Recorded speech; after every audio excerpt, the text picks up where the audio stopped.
The forest was still the morning Major George Washington first saw the breath of winter roll across the Allegheny foothills. The air held the metallic smell of frost, the quiet tension of a continent on the edge of war. Behind him, the long line of Virginia militiamen waited, shifting their weight in the cold, rifles clutched tightly, as narrowing at the endless sweep of pines that would carry sound for miles. Washington watched his men and wondered if any of them truly understood what was about to begin, how a small dispatch mission into the wilderness had transformed into the spark that would ignite a global conflict. The year was 1754. The ground, though frozen, carried the footprints of forces far older than the men who marched upon it, tribes whose alliances had been shaped by centuries of survival, European armies fighting for empires oceans away, and lands so vast that no king had ever truly mapped them. Washington's orders were simple: warn the French they were trespassing on British-claimed territory. But the forest did not care about claims or treaties. It held only the truth that the first shot, once fired, would echo far beyond these trees. The Virginian stepped forward through the snow, his boots crunching softly. The party of native scouts moved ahead, their silhouettes blending almost invisibly with the terrain. Among them was the half-king, Tanacharison, a Seneca leader who believed the French threatened the freedom of all tribes caught between two empires. His movements were precise, his face unreadable, but his eyes carried the weight of decisions forced upon him by men who wrote maps without understanding the land. It was Tanacharison who first sensed movement before dawn, when the mist clung low to the ground. He signaled sharply. Washington's men froze. The forest exhaled like a giant waking from sleep. Washington heard nothing, yet the half-king had already narked an arrow and pointed toward a ravine veiled in shadow. The men under the desk. Daniel, a night auditor at a quiet rural motel, was working alone when he heard the front desk service bell ring at 2 a.m. He went to the lobby, but it was empty.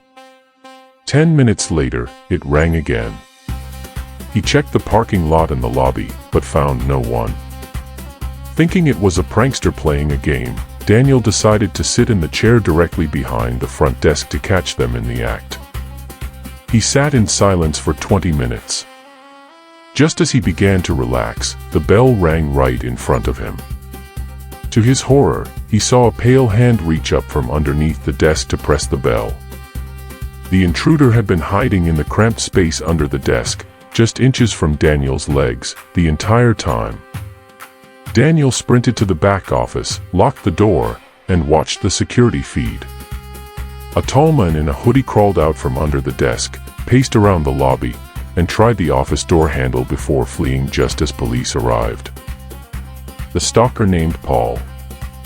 Meredith, a 24-year-old gas station employee, began noticing a customer named Paul. He was a man in his mid-40s who made unsettling comments about her habits, such as noticing exactly when she locked the back door or commenting on the specific way she wrote her letters on the display board. Paul started showing up randomly, sometimes just sitting in his car in the dark parking lot. The situation escalated when Meredith returned from a break to find a Polaroid photo on the counter. It was a picture of her taken from behind the station while she was working, proving he was watching her from the shadows. Terrified, she told him to leave the next time he entered. He acted calm, claiming he was just observant. Meredith called 911.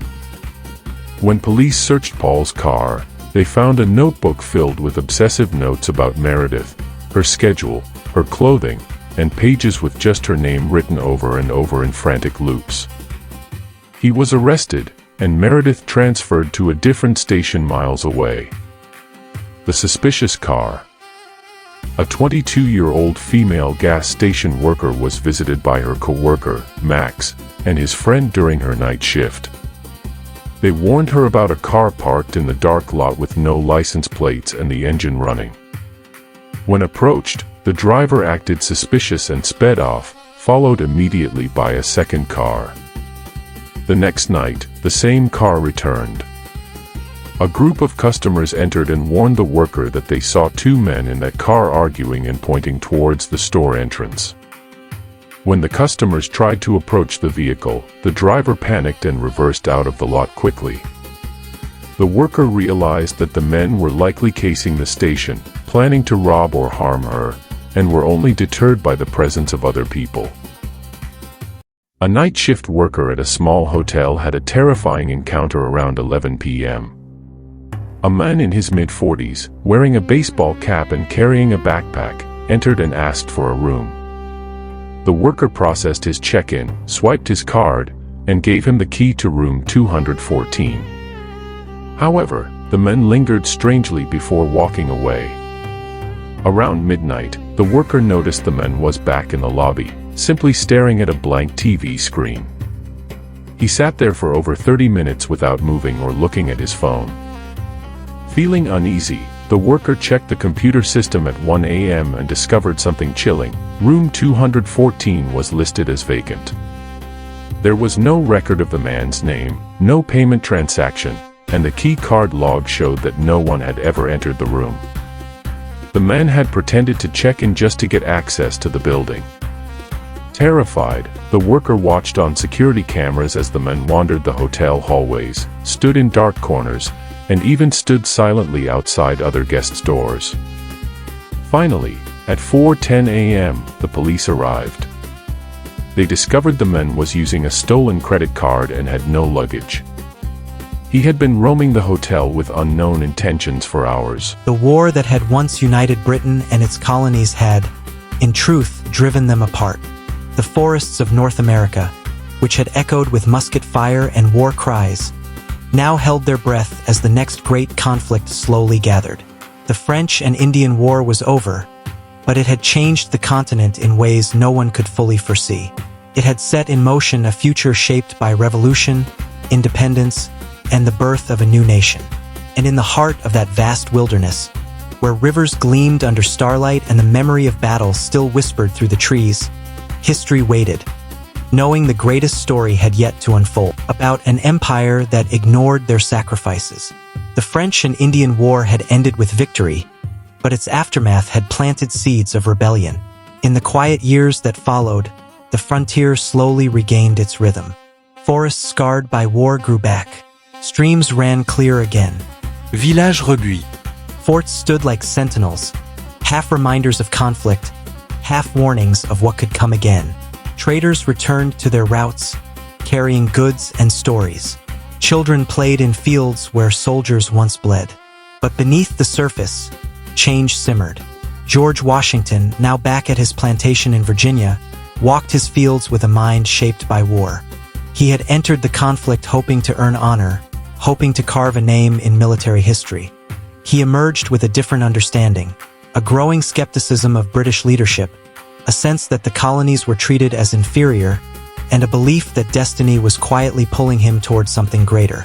Years later, when he would stand at the head of a new army, he would remember those early battles. The misty morning when the first shot was fired, the rain-soaked humiliation of Fort Necessity, the desperate ride through Braddock's shattered ranks. The war had taught him not only how to fight, but why to fight. Across the Atlantic, Britain celebrated its continental victory, yet struggled under the weight of immense war debt. To recover financially, Parliament began imposing new taxes on the colonies, stamps, duties, tea, and more. Each act tightened a rope the British did not realize was around their own neck.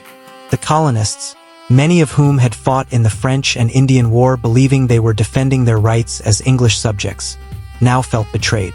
They saw no reason to pay for a victory that had restricted their freedom to settle new lands. They saw no justice in taxation without representation. They saw an empire that used them but did not respect them. But the epidemic tore through native communities with devastating speed. Villages that had stood unbroken through years of conflict now mourned losses too vast to count. Amid this tragedy, the British sought to regain control. Reinforcements arrived at Detroit in the summer, slipping past tribal lines in a daring river passage that restored hope to the starving garrison. Pontiac's siege weakened. Warriors, facing hunger and sickness, could no longer maintain the blockade. But the conflict did not end there. The war expanded, drawing in more tribes. The British marched westward in disciplined columns, burning villages and destroying food stores. Tribal warriors retaliated with ambushes along forest trails, using intimate knowledge of the land to strike swiftly and disappear. The frontier descended into a cycle of attack and reprisal. Pontiac fought on, rallying his allies as best he could. But the world had shifted. Without French support, without ammunition, supplies, or trade, the tribes were fighting an enemy whose resources seemed bottomless. The French, bound by the treaty, could offer only sympathy. By 1765, British diplomats began negotiating with tribal leaders, recognizing that force alone could not bring peace. Treaties were signed across the region, most of them fragile, many of them contested. Pontiac, isolated and under pressure from rival tribal leaders, reluctantly reached an agreement with British officials near Detroit. He did not surrender. He merely acknowledged the reality that the war could not continue. Yet the British learned a lesson they had not expected. They realized the frontier could not be governed with arrogance and neglect. They issued the Proclamation of 1763, forbidding settlers from crossing the Appalachians, an attempt to stabilize relations. To the tribes, it was a temporary relief. To the colonists, it was an outrage. And in taverns from Boston to Virginia, men began muttering about tyranny, about rights denied,